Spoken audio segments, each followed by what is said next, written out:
महाराष्ट्रात मराठी आलं पाहिजे हा मुद्दा फक्त मतदानापुरता आहे।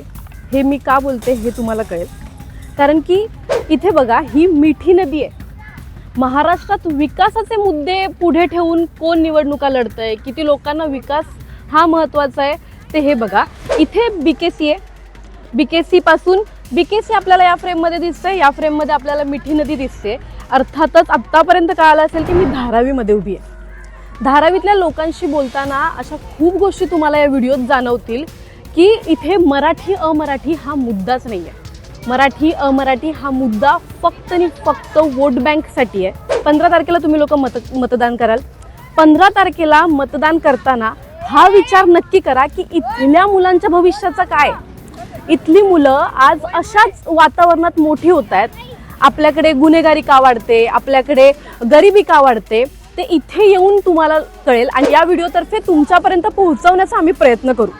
धारावीतल्या लोकांच्या समस्या नक्की काय आहेत, कार्यकर्त्याने प्रत्येक हा व्हिडिओ बघावा। जेव्हा तुम्ही एखाद्याला मारता की मराठी बोलायला आलं पाहिजे महाराष्ट्रात, तेव्हा त्यापेक्षाही वाईट महाराष्ट्रात काय चाललंय किंवा मुंबईत त्यापेक्षाही वाईट काय चाललंय, आता मतदान करताना हा व्हिडिओ नक्की पहा।